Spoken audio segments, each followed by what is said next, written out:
नमस्कार, अपना एमपी देख रहे हैं आप और मैं हूं आपके साथ अवंतिका श्रीवास्तव। सबसे पहले ग्वालियर की चर्चा करेंगे। बड़ी खबर है, पड़ाव पुल के नीचे युवक की लाश पाई गई है। युवक की हत्या के बाद लाश को जलाने की भी कोशिश की गई है। ऐसी जानकारी मृतक की सही से शिनाख्त नहीं हो पाई है। पुलिस फिलहाल मौके पर पहुंची है। पड़ाव थाना क्षेत्र में देर रात की एक घटना बताई जा रही है। ग्वालियर से ये बड़ी जानकारी। पड़ाव पुल के नीचे युवक की लाश पाई गई। युवक की हत्या के बाद लाश को जलाने की भी कोशिश। हालांकि फिलहाल मृतक की शिनाख्त नहीं हुई है।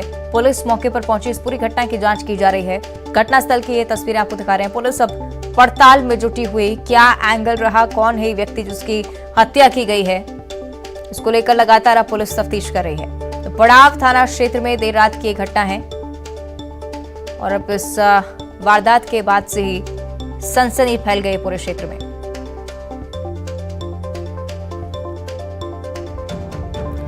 ग्वालियर से जानकारी, ज्यादा जानकारी इस पर हम लेंगे। सहयोगी सुशील कौशिक ग्वालियर से हमारे साथ लाइव जुड़ रहे हैं, उनका हम रुख कर लेते हैं। सुशील, क्या कुछ कहा गया इस घटना को लेकर फिलहाल? देखिए, ग्वालियर के पड़ाव थाना क्षेत्र के रेलवे स्टेशन के पास जो पुराना ओवरब्रिज है, उस ओवरब्रिज के नीचे ये लाश मिली है। करीब 25 से 30 साल के लगभग का ये युवक बताया जा रहा है जिसकी लाश मिली है। इसका चेहरा जला हुआ है और बाकी शरीर को भी जलाने की कोशिश की गई। जो घटनास्थल पुलिस ने देखे उसके मुताबिक पहले इस युवक के साथ मारपीट की गई है और उसके बाद जो है इसकी हत्या के बाद जो है इसको जलाने की कोशिश की गई। इसका चेहरा जलाया गया था ताकि पहचान इसकी मिट सके। लेकिन सुबह जब ये घटना लोगों ने देखी और उसके बाद पुलिस को खबर दी तो पुलिस ने इस मामले की जाँच शुरू की है। मृतक के शव का पीएम कराने के लिए उसकी बॉडी को रवाना कर दिया गया है और अभी इसकी शिनाख्त नहीं हो पाई है। बताया यही जा रहा है कि संभवतः ये कोई बाहरी शख्स हो सकता है जो रेलवे स्टेशन के आसपास था। अब किन परिस्थितियों में हत्या हुई है इसको लेकर पुलिस ने आसपास के जो कुछ संदिग्ध लोग हैं, 2 से 3 जो संदिग्ध लड़के हैं, उनको पड़ाव पुलिस ने हिरासत में लिया है और इनसे पूछताछ की जाएगी। आशंका यही है कि रात को संभवतः विवाद हुआ, उसी दौरान ये पूरा घटनाक्रम हुआ होगा। उस दौरान उसकी हत्या की गई है और उसके बाद पहचान छिपाने की नीयत से ही जो आरोपी है उन्होंने इसके शव पर पेट्रोल डालकर इसका चेहरा और अन्य जो शरीर के हिस्से हैं वो जलाने की कोशिश की है। लेकिन पुलिस अब इस मामले की जांच के लिए पीएम करा रही है। पीएम रिपोर्ट और जो संदेही पकड़े गए उनके बयानों के आधार पर इस मामले की जांच करेगी और साथ ही इसकी शिनाख्ती के प्रयास किए जा रहे हैं कि शख्स मरने वाला जो है वो कौन है। चलिए, यानी कि अब कुल मिलाकर जांच के बाद ही पूरा मामला स्पष्ट हो पाएगा। शुक्रिया आपका सुशील इस पूरी जानकारी के लिए। और अब भोपाल से बड़ी खबर का रुख करेंगे। शाहजहानाबाद थाना इलाके में बदमाशों ने जमकर बवाल मचाया। 6 से ज्यादा गाड़ियों में डैमेज किया है। साथ ही साथ सड़कों पर खड़ी 6 गाड़ियों के कांच फोड़े हैं। गाड़ियों में जमकर तोड़फोड़ की है। आसपास लगे सीसीटीवी कैमरे की मदद से पुलिस अब बदमाशों की तलाश कर रही है। यही वो गाड़ियां, तस्वीरों में आपको गाड़ियां भी दिखा रहे हैं जिस पर बदमाशों ने वार किया। 6 गाड़ियों के कांच फोड़ दिए हैं। तस्वीरें आप देख रहे हैं और बदमाशों ने किस तरह से बेखौफ होकर बवाल मचाया। सहयोगी जितेंद्र हमारे साथ फोन लाइन पर जुड़ रहे हैं। जितेंद्र, कहीं ना कहीं हैरानी भी होती है कि राजधानी की हम बात कर रहे हैं और राजधानी में बदमाश इस तरह से बेखौफ है। बिल्कुल अवंतिका, अगर बात करें तो साल खत्म होने को है मगर क्राइम का जो रेट है वो कम नहीं हो रहा है। कमिश्नर सिस्टम लागू होने के बाद बदमाश में खौफ नहीं है। लगातार पुलिस कॉम्बिंग से निकाल रही है। बावजूद उसके देख सकते हैं गाड़ियों में तोड़फोड़ की जा रही है, वाहन चोरी हो रहे हैं, लूट, कई तरह की घटनाएं हो रही हैं। तो कह सकते हैं पुलिस का खौफ नहीं है और बदमाश इस तरह की घटना को अंजाम दे रहे हैं। लोगों का नुकसान हो रहा है। हालांकि पुलिस अब उन्हें पकड़ने का दावा कर रही है मगर अभी तक पुलिस के हाथ खाली है। बिल्कुल जरूरी है कि इन बदमाशों की धरपकड़ हो। शुक्रिया आपका जितेंद्र जानकारी के लिए। लेकिन लगातार देखिए तस्वीर आपको दिखा रहे हैं किस तरह से इन गाड़ियों में तोड़फोड़ की गई। हालांकि पुलिस पर भी सवाल कि आखिर क्यों पुलिस की तरफ से कोई सख्त कार्रवाई नहीं होती और इसी वजह से बदमाशों के हौसले राजधानी में इतने बुलंद हैं।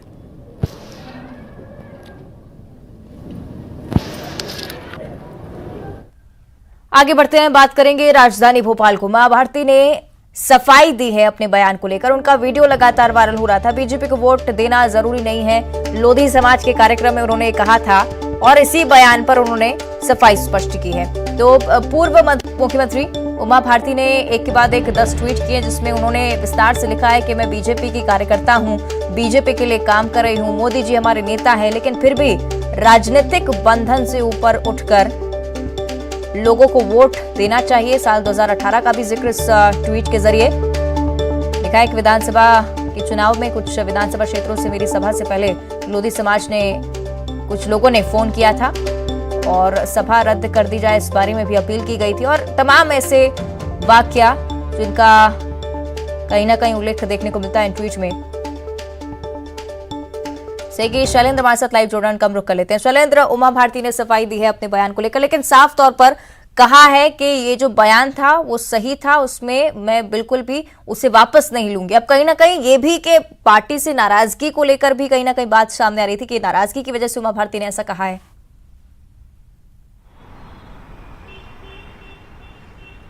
देखिए, बिल्कुल अवंतिका जो उमा भारती हैं वो मध्य प्रदेश की पूर्व मुख्यमंत्री, और 2003 में यही वो नेता थी जो मध्य प्रदेश में सत्ता का सूखा जो उन्होंने बीजेपी का खत्म किया था।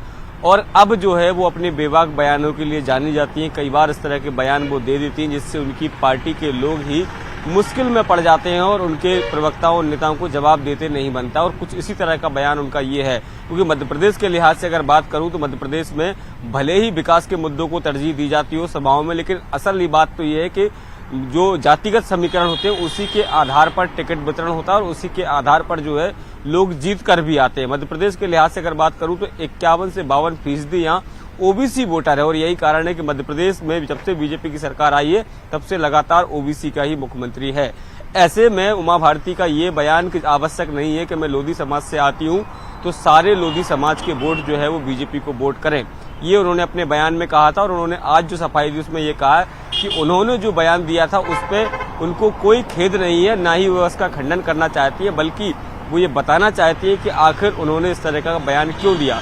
उन्होंने इस पूरे ट्वीट में एक 2018 के घटनाक्रम का उल्लेख किया और कहा कि 2018 में कई फोन उनके पास आए और उनसे कहा गया कि अपनी सभा उनके इलाके में रद्द कर दें, क्योंकि जो बीजेपी का प्रत्याशी था वो उनकी पसंद का नहीं था या उससे नाराजगी थी।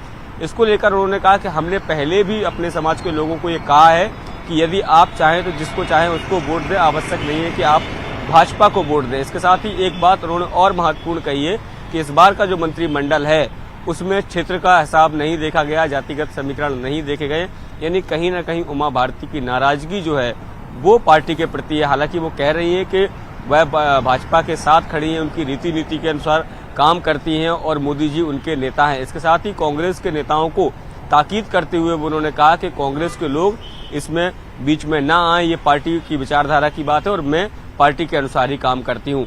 तो भले ही उनका ये जो बयान आया उसके बाद भले वो सफाई दे रहे हो, लेकिन इस बयान से साफ जाहिर है कि वो पार्टी से कहीं ना कहीं अंदर खाने नाराज चल रही हैं। ठीक है, शुक्रिया आपका शैलेंद्र इस जानकारी के लिए। हालांकि देखना होगा इस बयान के कैसे मायने आगे निकाले जाते हैं।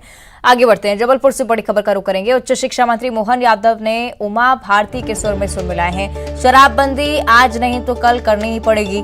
मोहन यादव ने कहा है कि सरकार शराब के विरोध में अभियान भी चला रही है। विपक्ष पॉलिटिकल स्टंटबाजी ना करके यथार्थ पर काम करे। सिर्फ डंडे के दम पर काम नहीं होगा, शराब को लेकर सामाजिक चेतना भी जरूरी है।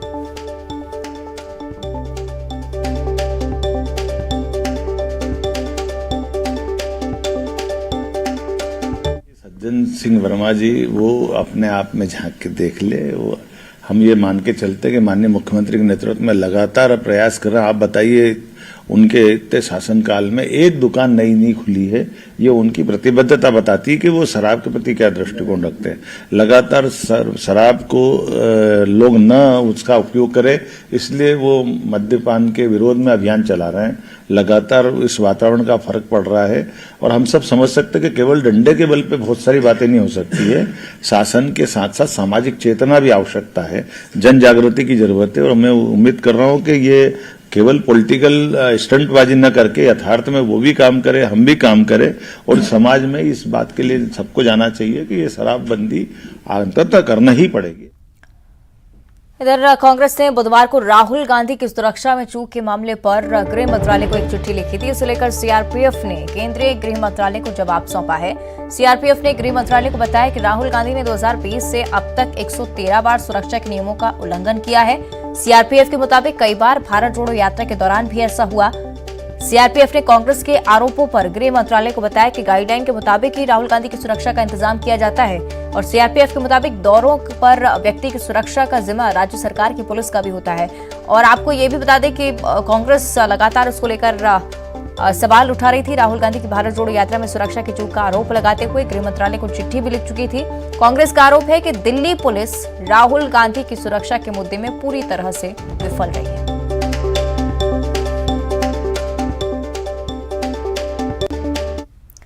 आगे बढ़ते हैं, रुक करेंगे कर्नाटक की ओर। मुश्किल में नजर आ रही हैं साध्वी प्रज्ञा सिंह ठाकुर, क्योंकि शिवमोगा पुलिस ने एफआईआर दर्ज की उनके खिलाफ कथित भड़काऊ भाषण देने का आरोप, जिसको लेकर एफआईआर दर्ज हुई है। स्थानीय कांग्रेस नेता ने इसकी शिकायत की थी। आपको बता दें कि हाल ही में साध्वी प्रज्ञा ठाकुर ने एक बयान दिया था, जिसमें उन्होंने साफ कहा था हिंदुओं से कि वो घरों में हथियार रखें। ये तक कह दिया था कि कम से कम सब्जी काटने वाला चाकू उसकी धार जरूर तेज कर लें।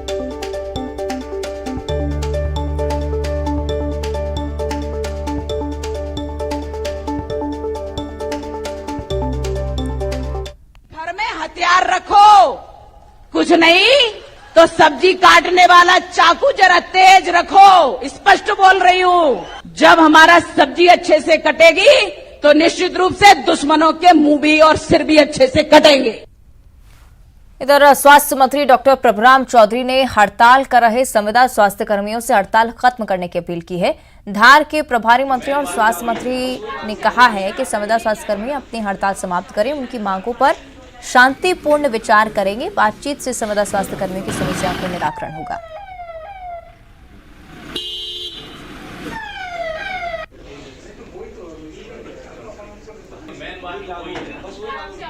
कहा था कि आप अपनी जो मांगे हैं वो हमको दें, हम आपकी बिंदुवार उनकी पूरी समीक्षा करवा के उसमें निराकरण करेंगे। आप लोग अपनी वापस ले लें।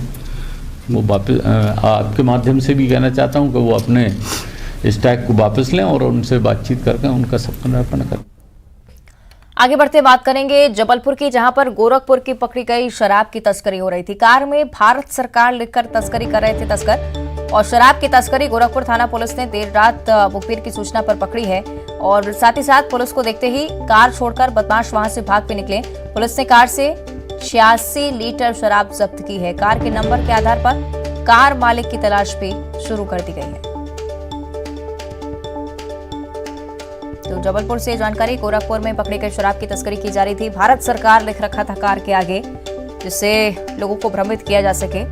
हालांकि पुलिस ने मुखबिर से सूचना पाई और उसके बाद फौरन कार्रवाई करते हुए 86 लीटर शराब जब्त किया। हालांकि मौका देखकर आरोपी वहां से फरार हो गए, लेकिन अब कार के नंबर प्लेट के आधार पर कार मालिक की तलाश की जा रही है।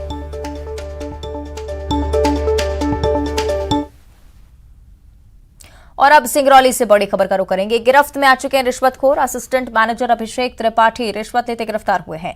12,000 रुपए की रिश्वत लेते रंगे हाथों गिरफ्तार किया गया है। एनसीएल के दुतीचुआ प्रोजेक्ट में पदस्थ हैं असिस्टेंट मैनेजर अभिषेक त्रिपाठी। गाड़ी का बिल पास करने के एवज में घूस मांग रहे थे। लोकायुक्त पुलिस ने रंगे हाथों गिरफ्तार कर लिया। सिंगरौली से जानकारी, असिस्टेंट मैनेजर अभिषेक त्रिपाठी रिश्वत लेते रंगे हाथों गिरफ्तार। आपको बता दें कि गाड़ी का बिल पास कराने के एवज में रिश्वत मांगी जा रही थी।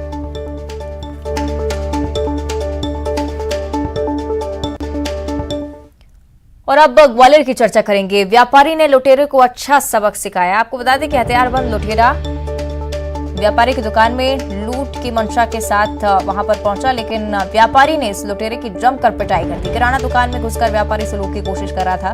मुरारी लाल राठौर की ये दुकान, जहां पर 2 नकाबपोश बदमाश आते हैं। तस्वीरें देखिए किस तरह से व्यापारी ने इस लुटेरे की पिटाई की है।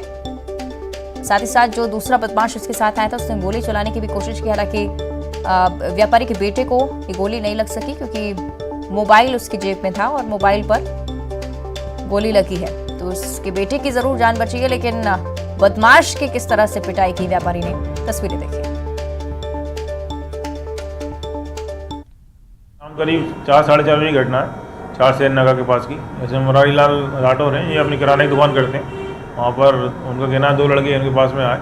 एक लड़का अंदर चले गया और उनके गले वगैरह को चेक करने लगा, पैसे वगैरह निकालने के लिए। उन्होंने मना किया तो उसमें से एक लड़के ने फायर कर दिया उसके ऊपर।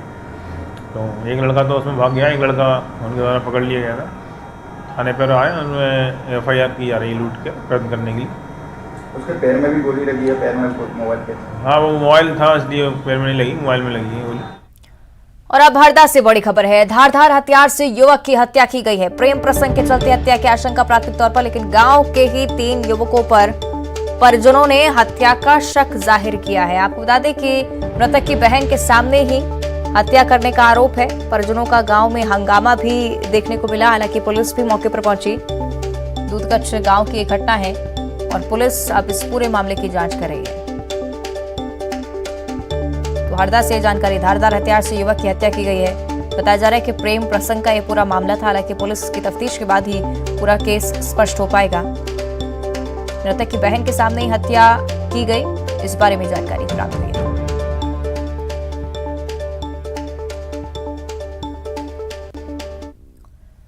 और अब भोपाल से बड़ी खबर सामने आ रही है। बीएचईएल कारखाने में दाखिल होते एक संदिग्ध को पकड़ा गया है। सीआईएसएफ ने शौला लेकर पकड़ा है। साथ ही कारखाने में दाखिल हो रहा था ये ड्राइवर के पास आईडी भी मिली है जो कि फेक बताई जा रही है। सीआईएसएफ को ड्राइवर के मोबाइल से हथियारों के लेन देन की भी जानकारी मिली है।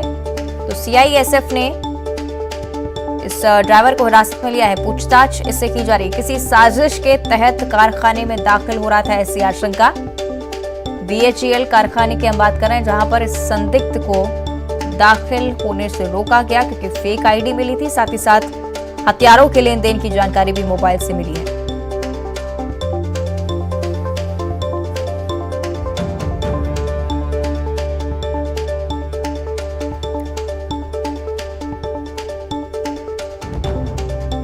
ज्यादा जानकारी इस पर हम लेंगे। सही के अनुराग हमारे साथ लाइव जुड़ रहे हैं। अनुराग, इससे कुछ ही दिन पहले ही, सही कहीं तो कल ही शायद सीक्रेट इनपुट भी प्राप्त हुआ था कि माहौल बिगाड़ने की कोशिश हो सकती है। कहीं ना कहीं इसका कनेक्शन, इस संदिग्ध व्यक्ति का कनेक्शन उससे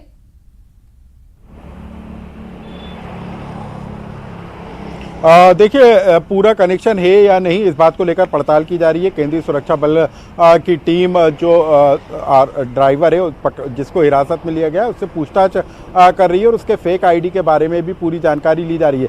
सबसे चौंकाने वाली बात यह है कि उस ड्राइवर के मोबाइल में हथियारों के लेन देन की जानकारी मिली है और जो पंजाब का ट्रक है जिस ट्रक पर सवार होकर ड्राइवर यहां पर पहुंचा था और उसी के जरिए बीएचईएल कारखाने में दाखिल होने की तैयारी थी। इस समय वहीं पर मौजूद हैं। आप यहां पर देख सकते हैं कि गेट नंबर 9, ये गेट नंबर 9 का ये रास्ता है बीएचईएल का जहां से ये ट्रक अंदर कारखाने में दाखिल होने के लिए पहुंचा था। हालांकि हाई सिक्योरिटी जोन है, बिना दस्तावेजों की पड़ताल के किसी व्यक्ति को अंदर नहीं जाने दिया जाता है और लेकिन ये अपने फेक आईडी के जरिए आधार कार्ड, ड्राइविंग लाइसेंस, सभी दस्तावेज पूरी तरीके से फेक बताए जा रहे हैं। और ठीक पीछे आप दे सकते हैं क्योंकि हाई सिक्योरिटी जोन है, सीआईएसएफ ने वहां पर अभी लोगों की एंट्री बंद कर दी है, ट्रकों की आवाजाही बंद कर दी है क्योंकि जब तक इस बात को लेकर पुष्टि नहीं हो जाती कि क्या किसी साजिश के तहत ये ट्रक को लेकर अंदर दाखिल होने की तैयारी थी। इन तमाम बातों को लेकर फिलहाल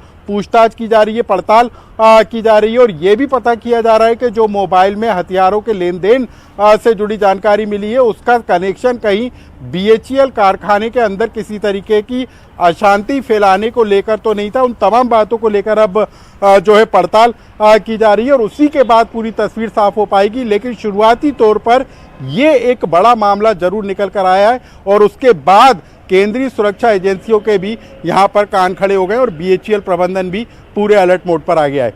जी ठीक है, नजरें आप बनाए रखिएगा अनुराग, जो कुछ जानकारी मिले सीधे पहुंचाएगा। शुक्रिया आपका इस पूरी जानकारी के लिए। और रीवा से बड़ी खबर का अब रुख करेंगे जहां बड़ी जानकारी सामने आई रीवा से, जिसको लेकर हम आपको जानकारी दे रहे थे और जहां सीक्रेट इंटेलिजेंस ने यहां से पकड़ा था। रीवा की ये जानकारी आपके साथ साझा कर रहे हैं। गुड़ नगर परिषद के अध्यक्ष और बीजेपी नेत्री अर्चना सिंह का कर्मचारियों के साथ बदसलूकी का वीडियो वायरल हो रहा है।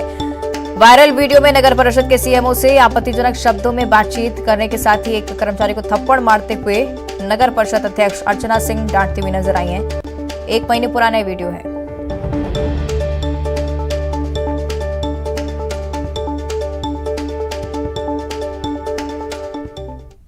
और अब 25 सेकंड में खबर। उच्च शिक्षा